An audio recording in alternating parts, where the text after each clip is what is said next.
The elites in Washington generally agree, whether they're Republican or Democrat. Why these labels don't work is for the simple reason that there's more than one issue in politics. What's best for the individual? If we can drop the left, right, the liberal, conservative, and say, hey, what works? Can we just talk about what works?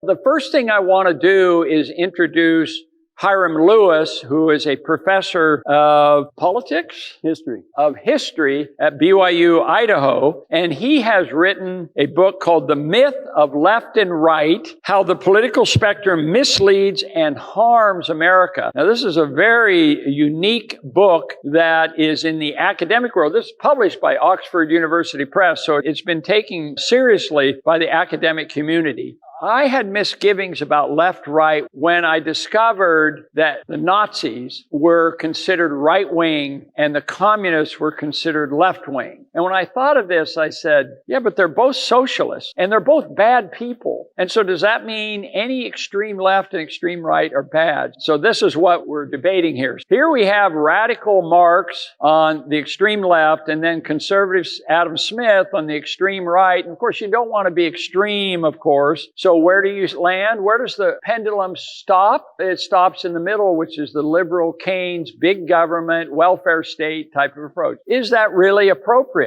My suggestion is the totem pole approach. Here I have at the top Adam Smith. I think his model is the best. And by the way, I commissioned an actual Native American to do the totem pole, so it wasn't like I was stealing somebody's culture. Cultural appropriation. Yeah, cultural appropriation. And then Marx is low man on the totem pole. And my Marxist friends actually like that because they say, yeah, we're the foundation of economics. So I've asked Hiram to give just kind of an introduction to the theme of his book, why he's arguing that these labels are not good and we need to discontinue them or find some alternative view. Yeah, thanks, Mark, and thanks for having us here.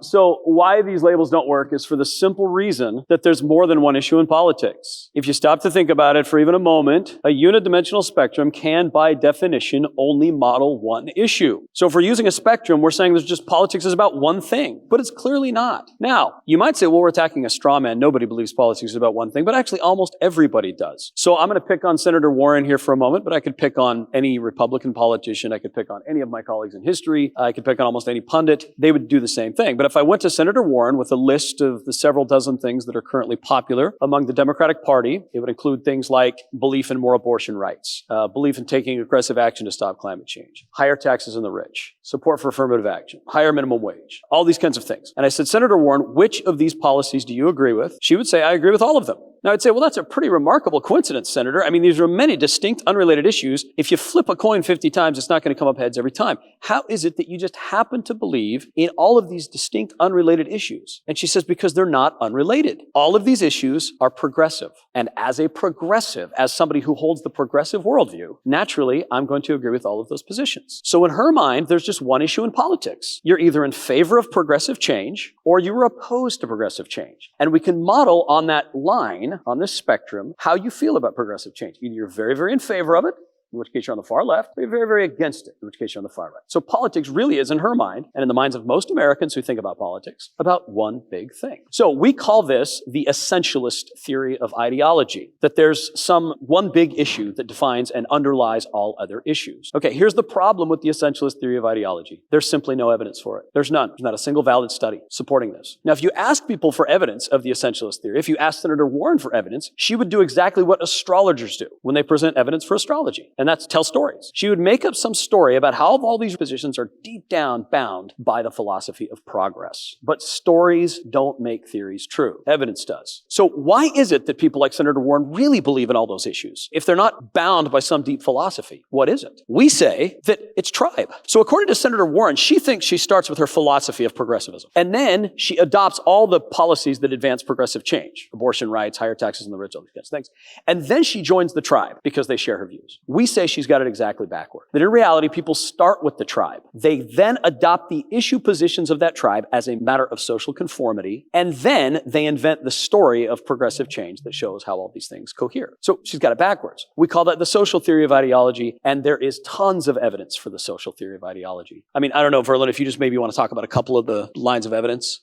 So I was just thinking about, the subtitle of our book, when we talk about how the political spectrum misleads and harms America, just to maybe give one illustration of that. So if you approach anyone on the street in the United States and ask them about what happened in 2007, 2008 with the financial crisis and the government's response to that, I think their answer would be indicative of what the kinds of things we're talking about when we say that the political spectrum both misleads and harms. Because what the conventional wisdom will be is they will say, well, what happened was we had a Republican president who was on the right, a conservative right-winger, and we had a Republican Congress, a conservative Congress, and they did all this government slashing, all this decrease in government spending, and all this fiscal hawkishness, and clamping down on the debt, and deregulation, and they did laissez-faire economic policy. And so what we got as a result was the financial crisis. It was unregulated capitalism that led to chaos in the markets and the collapse of our financial system. And so the government had to come in and step in and do the bailouts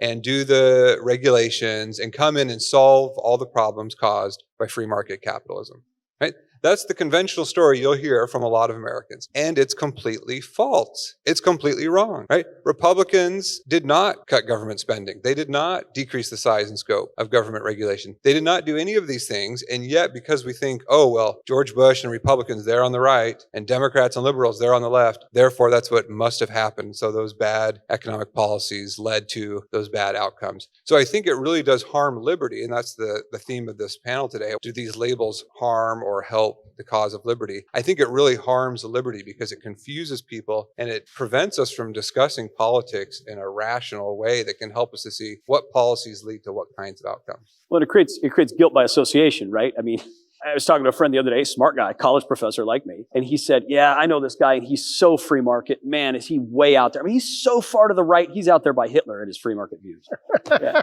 Hitler's free market views. Yeah, I mean, this is unbelievably stupid, but non-stupid people believe stupid things because they're using a stupid model. The political spectrum is just dumb, okay? It doesn't serve any function at all. People say it makes things simpler. So does astrology. Doesn't make it true. So did the four humors theory of disease. Doesn't make it true. Simple does not mean true. And so people want to use a simple model, but yes, all models simplify reality. But that doesn't mean all models should be accepted and that all models are good. So you've got different issues. You've got George W. Bush invading Iraq. People called that extreme right wing, although 70 years earlier, they would have called that extreme left wing. I mean, what's considered left and right is always changing. So he invades Iraq and they say, well, that's extreme right wing. So he gets tagged this extreme right winger. And then like Verlan says, they say, well, right wing is also free markets. Ergo, he must have pursued extreme market fundamentalist free market policies. So it leads to bad policy outcomes. You see this all the time today where anti-racism is a big thing. So these purported anti-racists say racism is right wing. Capitalism is also right wing. So in order to fight racism, get rid of capitalism. We're saying there is no connection between racism and capitalism. But the political spectrum says there is because it says there's just one issue. And if you're against progressive change, then you're in favor of capitalism. And if you're against progressive change, you're also in favor of racism. It links unrelated things. And linking unrelated things is incorrect and causes all kinds of errors. I mean, just watching the movie Vice the other day. I don't know how many of you guys have seen that. It was pointing out how there was all these institutions pushing for the Iraq war. And it pointed out Cato Institute, one of these right-wing institutions. That's a lie. The Cato Institute was opposed to the Iraq war from the beginning. But in their minds, the filmmakers said, well, there's right and left. The Cato Institute's on the right, and the Iraq war was right-wing. Therefore, the Cato Institute supported the Iraq war. It makes no sense. So we need to grow up. We need to leave this model with communism on the ash heap of history because it is no longer accurate. We live in a world in which politics is multidimensional. Therefore, using a unidimensional model to describe politics is outdated and wrong. Okay,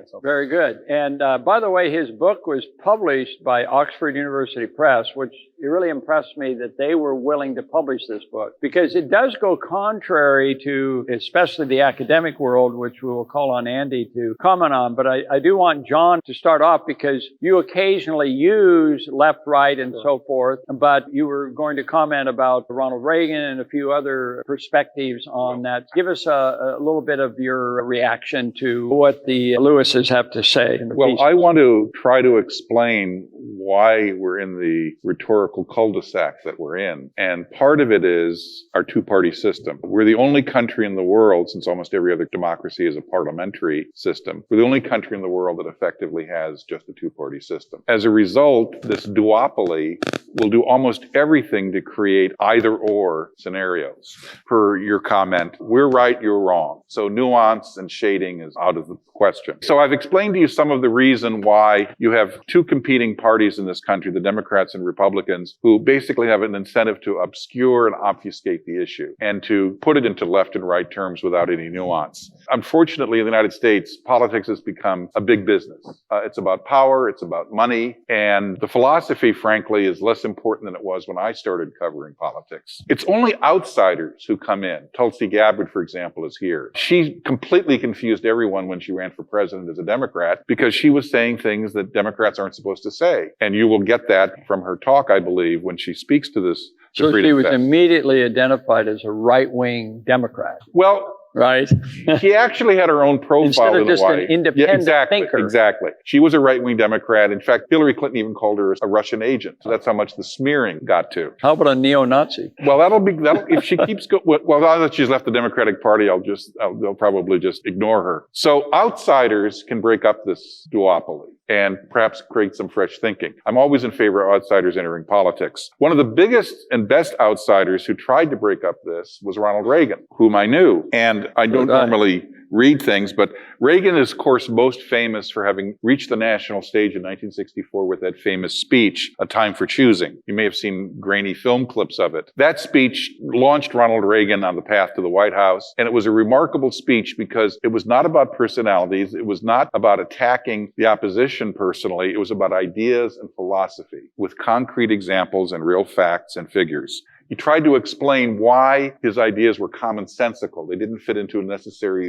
philosophical box. And he said the following, quote, "You and I are told increasingly we have to choose between a left or a right. Well, I'm here to tell you there is no such thing as a left or right. There is only an up or down. Man's old age dream, the ultimate and individual freedom consistent with law and order, or down to the ant-heap of totalitarianism," unquote. He went on in other contexts in another speech to say, we are constantly told that the political spectrum is horizontal based on the French Revolution and the seating of the National Assembly in the French Revolution. He said, that's all wrong. It's vertical. It's up or down. My totem pole. Exactly. Yeah, Ronald Reagan would have not only used your totem pole, he would have taken credit for it. And more power to him. Well, thank you very much, John. And I think we've kind of set up the tone here of the problem of left-right shifting. And so it's more of a camp or party line rather than an actual ideology. And that ideology keeps moving. And so left and right keeps moving. And so you have, if a Republican president suddenly says, hey, Republicans, we need to raise taxes. Now, generally, you're opposed to taxes, but suddenly you're getting behind the president. And I've seen this before. I'll never forget the time I had a talk with Orrin Hatch with TEFRA where they raised taxes because Senator Dole, who was known as Senator Tax, proposed this idea. Well, the 1981 tax cut went too far, so we need to bring it back and we need to raise taxes. Now, I'll never forget Orrin Hatch, who was a big fan of tax cuts, suddenly totally changing mentally and even yelling at me saying how wrong I was to question the raising of taxes. Our leader, right or left. Yeah. Their motto. Forget right or wrong. It's right or left.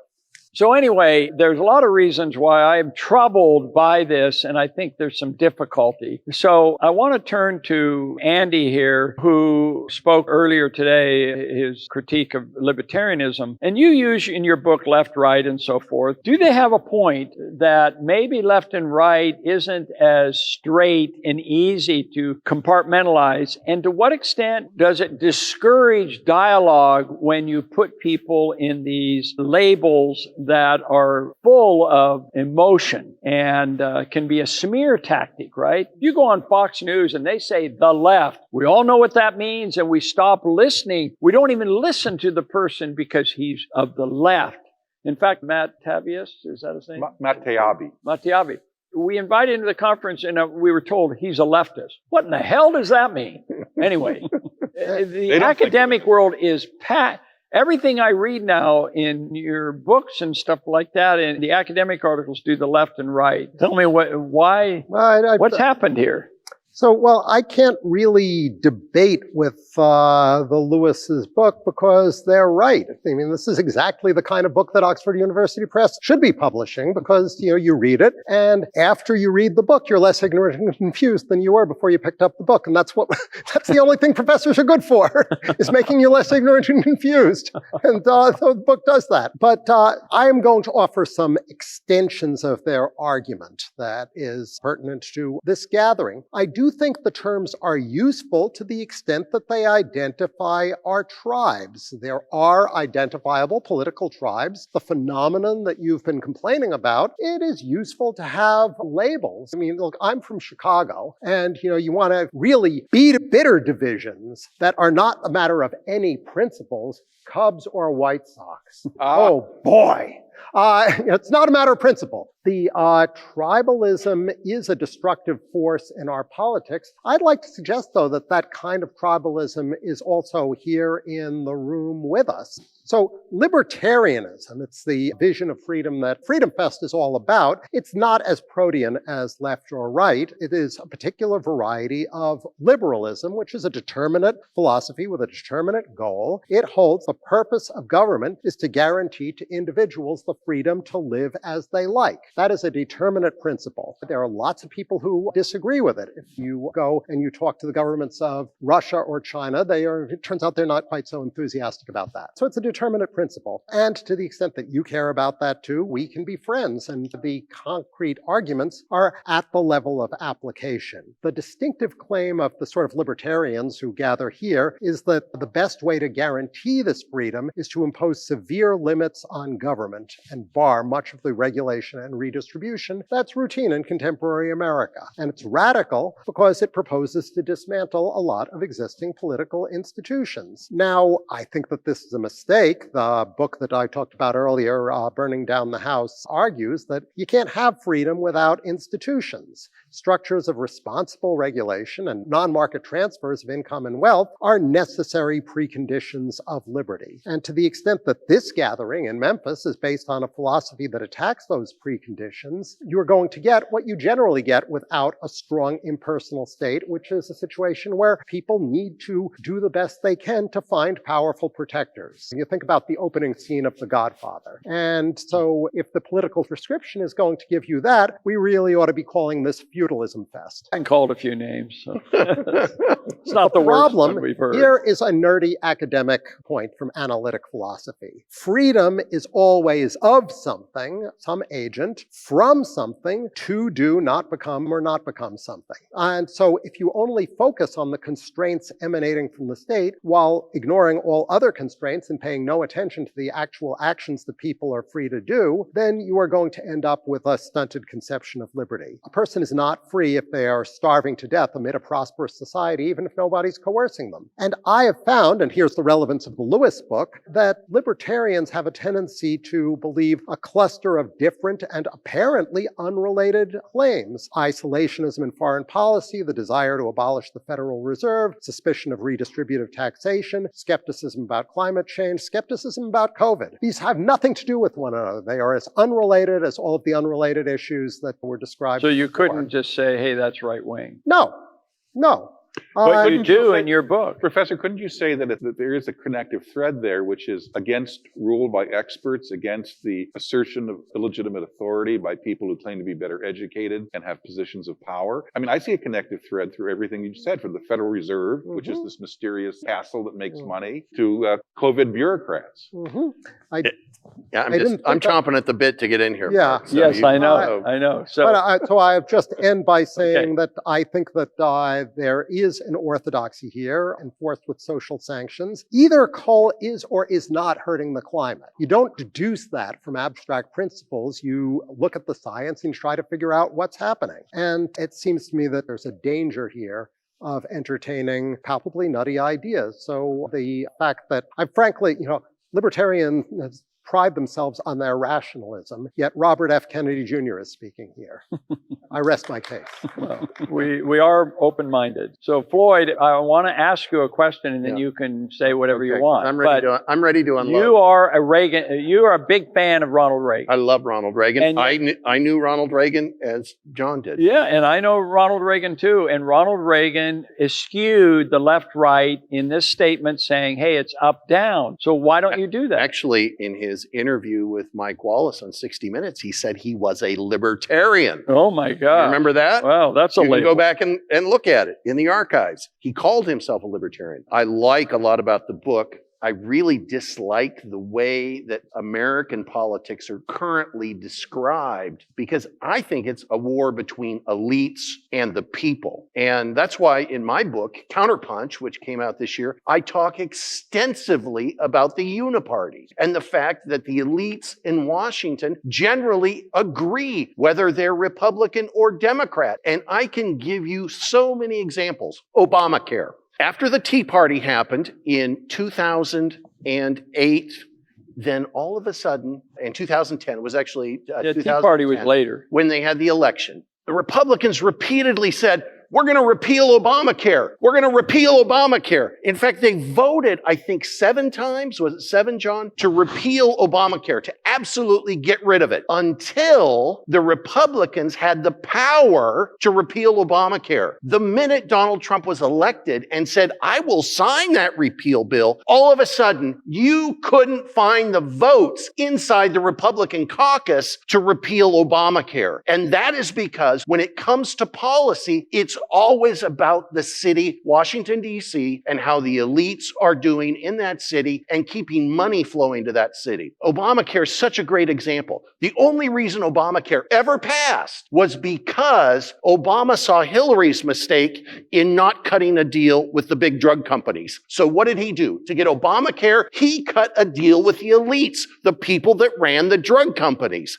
And so now you have Obamacare, you end health freedom. Health freedom is gone. But who is benefiting? Big health. Basically a military, industrial size health complex. COVID policy minted 40 billionaires. 40 brand new billionaires. And it did it while it destroyed literally thousands of small businesses. It's all about the elite, okay? But Floyd, they had to suppress therapeutics Floyd, like ivermectin. They had to suppress it because they had to have a policy that benefited the elites. So Republicans and Democrats, you couldn't find any light between the two. They were all for COVID policy. And the Ukrainian war, there's no difference between the Republicans and Democrats. They're all for the military-industrial complex, okay? It is between the elites and the rest of us. And it's a wealth extraction machine to take money from our pockets and put it in theirs. So Floyd, I don't know what planet you were on, but at that time, they actually came very close to repealing Obamacare. That bill... But they didn't. But you said they no. Did not. You said no Republicans supported it. No, I didn't say no Republicans. I said they couldn't find the votes in the caucus. That's because Trump didn't know what he was doing. You can blame everything on Donald Trump, but the Republican Party should have presented the leadership to do that. Paul Ryan should have been able to do it. They didn't want to. It passed the House under Paul Ryan. Yeah, it did. See, so you got to be more nuanced here, Floyd. Well, the truth is, I see that as another example of the Uniparty coming together to keep big health care. Well, I'll agree with you at this point. The Uniparty during that debate was symbolized by John McCain, who only belonged to one party. It was called the McCain Party. And that effectively became the Uniparty in that famous vote. I want to get back to this labeling and stuff like that. So are you bothered, Floyd, when you're linked to the white supremacists and the neo-Nazis? These terms are actually used to refer to right-wingers. And to me, I bristle when I hear that. It just angers me that somebody would call me right-wing. It reminds me of Milton Friedman. Milton Friedman had a great line. One time he was asked, now, you're a monetarist economist, right? And Milton Friedman had a really interesting answer. He said, no, I'm not a monetarist economist. I'm not a supply side economist. I'm not a conservative economist. I'm an economist. And I like the idea that somehow we can move toward this area of what's best for the individual. If we can drop the left, right, the liberal, conservative, and say, hey, what works? Can we just talk about what works? You want to talk about Obamacare? Don't talk about left, right. Just say, what's a good health care program? But it's what works for whom, okay? You know, health freedom doesn't work for the big drug companies. Peace doesn't work for the big military companies. There's example after example of where a lot of things work for the elites, but they don't work for the people. So any policy is going to produce winners and losers. That's just, any policy at all. True. Right. But so you want to figure out what is actually going to produce better outcomes for all of the folks out there. And one of the things that I admire about Ronald Reagan is that he's very sensitive to evidence. He was distrustful of bureaucracy, distrustful of rule by experts. So one of the things that his Environmental Protection Agency people thought when they came in was that the Carter administration had proposed restrictions on lead and gasoline. And the Reagan people came in extremely suspicious of this because it was going to impose big costs on the petroleum industry. So they thought, we're going to restudy this from scratch. We're not going to trust any of what you guys are saying. We're going to look at the evidence ourselves. And they did. And after doing that, they imposed more stringent restrictions on lead and gasoline than the Carter people had imposed because it turned out to be even worse than the Carter people thought. Now, I don't know how you do that without delegating some authority to experts, because you got to know some biochemistry in order to know the effect of lead in gasoline on the brain development of children. I don't know who can decide that except experts. I think what we're saying is party politics and ideology and labels get in the way of good policies all the time. Yes. Because you use these smear tactics, and they are smear tactics. When you get on Fox News and they say, well, so-and-so, we're going to now hear from this person, and this is the leftist point of view. Well, as soon as you hear that, you stop thinking. Saying, that's a leftist position. I'm not even going to listen to it. Right. You're in favor of instead of saying, you get called a here Marxist. is a proposal. Let's take a look at it. Let's do a cost-benefit analysis, which economists like you are famous for doing. And let's try to be fair and balanced in a real way, not the Fox News way. So can I get a result? What do you take from what you've heard so far? Yeah, well, I want to disagree mildly. I mean, look, we're not against labels. Labels is how we organize reality. We need categories. That's how we function. What we're against is delusion. And the problem with left-right is it gives the delusion that there is a philosophy behind each party. It's the Elizabeth Warren delusion we were talking about a moment ago.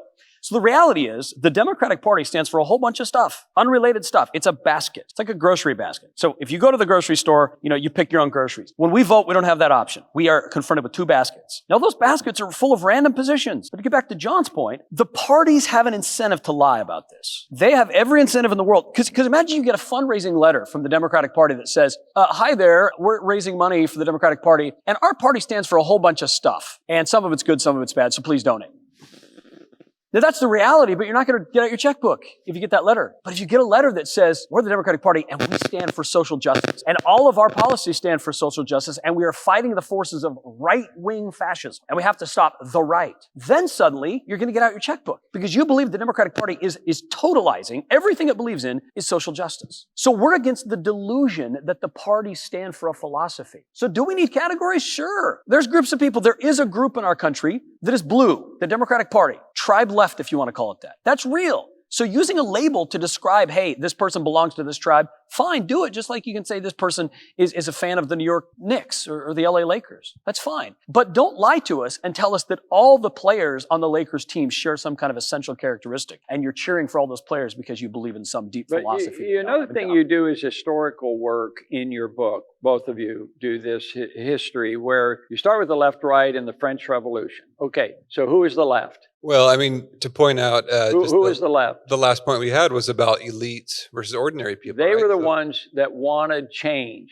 right? They didn't like the monarchy. And the church. And they wanted to start their own democratic assembly. They hated the Catholic Church and so forth. Those who sat on the right were defending the traditional views, right? They were the conservatives. The Ancien regime. Right.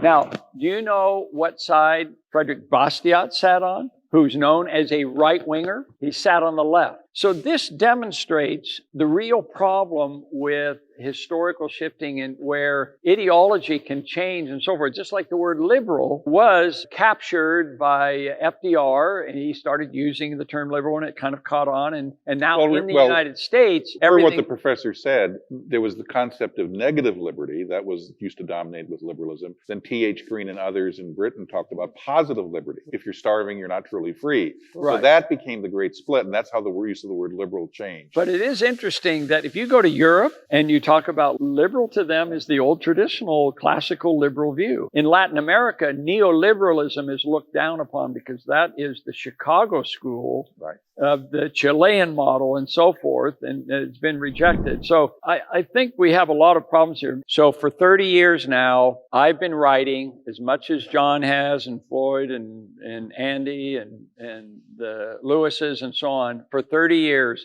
And I've been able to write on every topic imaginable, and I've avoided left and right completely. I even tried to avoid liberal and conservative because I think that changes too. And so I try to go by issues. I try to identify individuals. If we are individualists, if we believe in individualism, why don't we treat people as individuals? Why do we always have to put them into a category? The other thing is Richard Rahn, and who I invited here. Richard Rahn is a columnist for Washington Times. And let me tell you, you all ought to subscribe to his columns. They are spot on. And you read every one of his columns. There's no left, right at all. He talks about the issues. He's very strongly committed, but he deals with the issues directly instead of trying to put people in these odd type of boxes and so forth. So that's my final comment. We've run out of time, but let's thank the Lewises for winning this award. John Fun, Andy, Floyd. I think this has really been good. Thank you all.